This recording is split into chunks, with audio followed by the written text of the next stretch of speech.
It's very difficult to implement reforms during the ongoing war in the East. The government, the parliament, and the president have made notable steps to carry out changes in many spheres of life in the country. The law enforcement system and the defense sector are among them. After the annexation of Ukrainian territory by Russia, every citizen of Ukraine realized how important it is to have a combat-ready, professional army that is worthy of battle. Currently, the active process of implementation of NATO standards is being carried out in the ranks of the armed forces of Ukraine.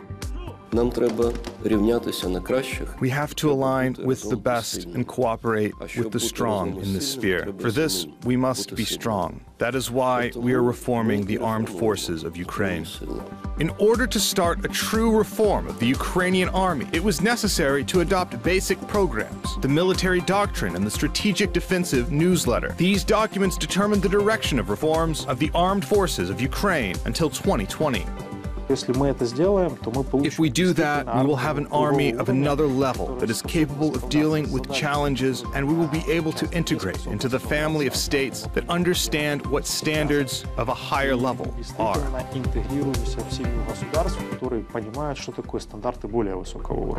International partners understand how difficult it is to carry out reforms in conditions of military aggression. They constantly provide financial and advisory assistance to Ukraine.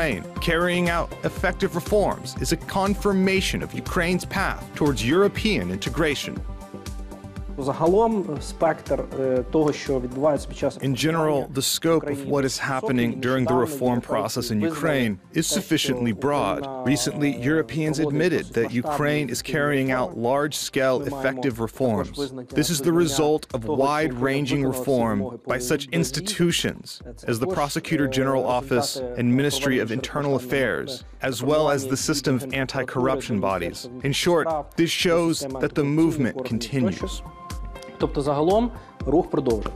The most obvious reform that was positively assessed by Ukrainian society was the former militia, recently renamed the National Police. The open competition for the positions of police officers, public control of recertification of staff, training of patrol officers with the participation of instructors from the United States, all of this contributed to the fact that the law enforcement system in Ukraine has become more transparent and has begun providing more qualitative assistance to the people.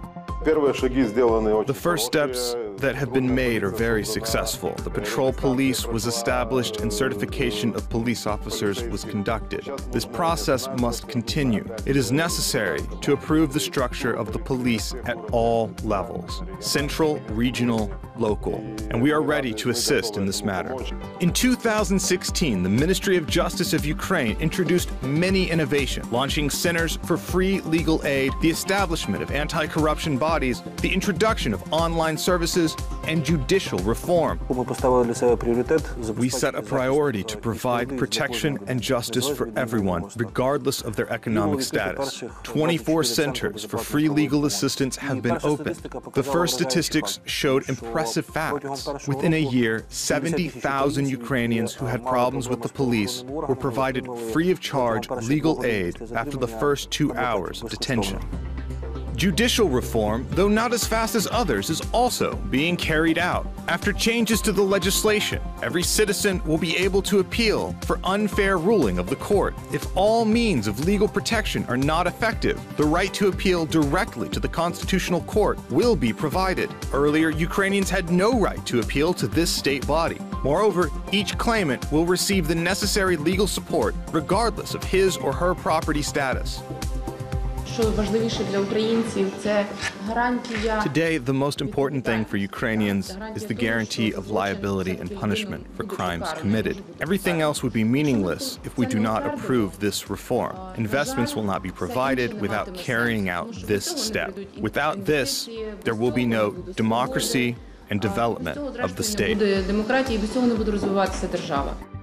Over the past 2 years, Ukraine has managed to stop the offensive of an aggressor. In 2016, the armed forces of Ukraine consisted mainly of contractors. The system of training of reserve soldiers was improved, and the funding of the army from the national budget was increased. The national police was launched, and systemic anti-corruption reforms were implemented. The prosecutor general and the head of the National Anti-Corruption Bureau of Ukraine were elected in open competitions. Establishment of the Anti-Corruption Court is planned for 2017. In general, all these innovations are fundamentally and qualitatively changing the system of government in Ukraine.